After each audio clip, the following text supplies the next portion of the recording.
일반 상대성 이론을 이제 내놓고 이것이 바로 동등 원리가 일반 상대성 이론을 이제 시작한 첫 번째 사고 실험이었다고 했죠. 이것을 도대체 증명할 방법이 없는 듯 싶었는데 어땠습니까? 동등 원리를 빛에 적용해 가지고 어떻게 했습니까? 네, 별에서 오는 빛이 태양 지나가는 것을 에딩턴이 관찰해 가지고 진짜로 별빛이 휘었다라고 하는 것을 보고서 일반 상대성 이론이 옳다는 증거가 됐고, 이것이 온 세계에 이제 널리 이제 알려졌었죠. 그런데 알고 봤더니 또 다른 증거가 있었습니다. 일반 상대성 이론이 옳다는 또 다른 증거가 있었어요. 그것이 바로 뭐냐면 역시 별에 있었습니다. 행성들이었어요. 행성들의 세차 운동이었습니다. 여기서 세차의 세는 우리 세배한다 라고 할 때 세자예요. 차는 차예요. 세배는 언제 합니까? 1년에 한 번씩 하죠. 그래서 1년에 한 번씩 차이 나는 운동이다, 이런 뜻인데, 이게 무슨 얘기냐면 행성의 공전 궤도가 타원을 그리는데 이 타원이 똑같은 타원을 그리는 게 아니라 약간씩 그 축이 이동을 합니다. 사실은 태양의 인력만 받는다면 우리 뉴턴의 운동 법칙을 풀면 똑같은 타원을 돌게 돼 있어요. 그래서 우리 우주선 타고 가다가 어떤 행성을 놓쳤으면 그 자리에서 가만히 기다리면 1년 있다 그 행성이 반드시 그 자리에 돌아옵니다. 그런데 그 약간이 아주 약간이에요. 그 100년에 몇 초 정도니까 굉장히 약간 그 축이 회전하는 게 이걸 세차 운동인데, 이런 세차 운동이 일어나는 이유는 뭐냐면 행성들이 태양의 인력만 받는 것이 아니라 그 옆에 다른 행성들도 있죠. 가까운 별은 행성들밖에 없어요. 그 밖에 태양이 아닌 다른 별은 진짜 멀리 있으니까 그만 인력은 별로 영향을 안 주고, 옆에 있는 다른 행성들의 인력을 고려하면 행성의 세차 운동을 완벽하게 설명할 수가 있습니다. 바로 행성의 세차 운동은 이렇게 다른 행성들의 인력 때문에 생긴다고 하는 것을 완벽하게 설명할 수 있다는 아주 그 극적인 증거가 있었는데, 그것이 바로 뭐냐면 이런 일입니다. 사실은 우리 옛날에 행성들 다 알고 있었는데, 우리가 알고 있는 행성은 뭐예요? 토성까지 지구 제외하고 5개밖에 없었어요. 근데 토성 말고 그 다음 행성이 천왕성인데, 천왕성은 영국의 아마추어 천문학자가 우연히 발견했습니다. 그 사람이 윌리엄 허셜이라는 사람인데 1781년이면 정말 옛날이죠. 뉴턴이 프린키피아 발표하고 100년 있답니다. 3월 13일 날 망원경으로 쌍둥이별을 관찰하다가 우연히 행성을 발견했습니다. 그래서 이 별에 특별한 이름을 붙여주려고 했는데, 행성의 이름은 고대 그리스 신화에 나오는 신들의 이름을 붙인다 그래서 천왕성이라고 붙였어요.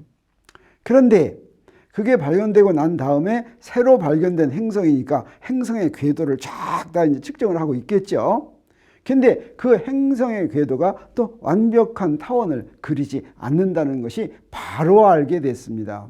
그래서 위르뱅 리베리어라고 하는 프랑스의 천문학자가 천왕성의 궤도가 예상과 다르니까, 그러면 이 예상과 다른 건 뭐 때문이냐? 다른 행성 때문이다 라고 생각하고 뉴턴 역학을 이용을 해가지고 계산을 했어요. 지금까지 있는 토성까지 그 인력을 다 집어넣어도 안 나오니까 어땠냐면 또 다른 행성이 하나 더 있어야지 되겠다 생각하고 그 또 다른 행성의 위치를 계산을 했습니다. 무엇으로? 뉴턴 역학으로. 그래서 이 리베리에는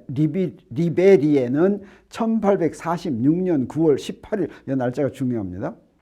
독일의 베를린 천문대 소장인 요한 갈레한테 자기가 계산한 위치를 편지로 보냈어요.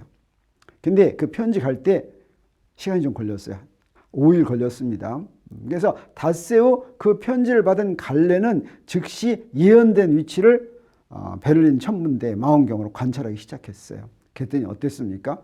30분 만에 9월 23일 그 편지를 받은 당일에 또 다른 행성을 발견했습니다. 이것을 해왕성이라고 이름을 붙인 거예요. 자, 이 얘기는 무슨 얘기입니까? 네, 행성들의 세차 운동은 다른 행성들의 인력에 의해서 뉴턴 역학을 적용할 것 같으면 엄청 정확하게 계산할 수 있다라고 하는 뜻이죠. 그런데 우리 또 뭘 알고 있었냐면 이렇게 세차 운동은 어떤 행성들이나 다 하는데 그 중에서 세차 운동을 제일 많이 하는 게 어떤 거냐면 수성입니다. 수성이 태양에서 제일 가까운 데 있는 것이죠. 그래서 19세기 후반에 이미 수성의 세차 운동이 100년에 약 574초다라고 하는 것을 잘 알고 있었습니다.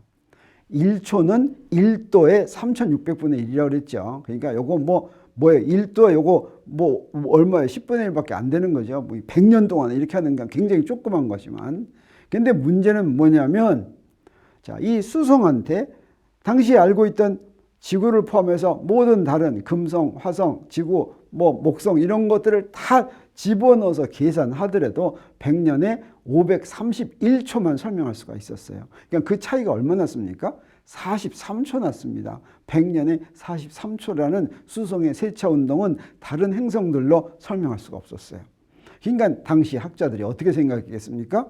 네, 여기도 또 하나 행성이 있다고 생각할 수가 있겠죠. 근데 어때요? 저기 해왕성 바깥에 또 다른 행성이 수성한테 영향을 주겠습니까? 아닙니다. 수성한테 영향을 주려면 어때요? 더 안쪽에 있어야 되겠죠. 그래서 어떻게 생각했냐면 행성이 하나 있다. 어디에 있냐면 안쪽에 있어요. 더 가까운 쪽에. 수성보다 더 안쪽에 있는데 그렇다면 어때요? 보이지 않기가, 우리 관찰 못하기가 굉장히 힘들죠. 자, 해왕성이나 천왕성이나 이런 거는 더 바깥쪽에 있으니까 우리가 그 위치를 알아야지 비로소 관찰을 했는데, 네, 이 안쪽에 있는 태양과 더 가까운 쪽에 있는 것은 발견 못할 리가 없는데 발견이 안 되는 이유가 있다고 생각했어요.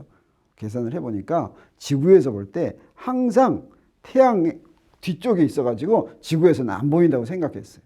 그래서 이 행성, 수성의 세차 운동을 설명하려면 반드시 필요한 이 행성, 그렇지만 지구에서는 우주선 타고 가보지 않으면 절대로 발견하지 못할 그 행성의 이름을 뭐라고 붙였냐면 또 역시 그리스의 신의 이름을 따서 발컨이라고 불렀습니다.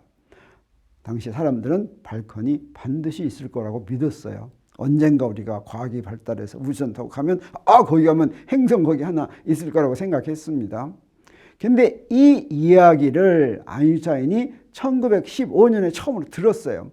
이 문제를 듣고서 부쩍 흥분했다고 전해집니다. 아인슈타인은 즉시 일반 상대성 이론을 적용해서 태양의 질량이 주위 시공간을 바꾼 효과가 수성의 세차 운동에 어떻게 미치는가 하는 걸 계산했어요. 그랬더니 결과가 얼마나 나왔겠습니까? 아까 설명 안 된 게 몇 초라고 그랬습니까? 43초라고 그랬죠. 네, 일반 상대성을 이용해서 태양의 질량 때문에 생기는 공간의 힘 때문에 수성의 세차 운동하는 게 딱 43초였습니다. 이것이 바로 무엇을 의미합니까? 일반 상대성 이론이 옳다고 하는 것을 의미합니다. 그래서 이 일반 상대성 이론은 수성에만, 다시 말하면 태양의 질량이 수성의 세차 운동에만 영향을 주는 게 아니라 다른 거에도 다 영향을 줘요. 근데 태양에서 좀 멀리 떨어져 있으면 그 영향이 급격히 줄어듭니다. 그래서 수성한테는 이 표에 있는 것처럼 43초지만 금성한테는 8.6초, 우리 지구한테도 100년에 3.8초, 그 다음에 화성은 100년에 1.5초 이렇게 영향을 줍니다. 그래서 이것이 일반 상대성 이론이 옳다는 또 다른 증거가 됐다고 하는 것입니다.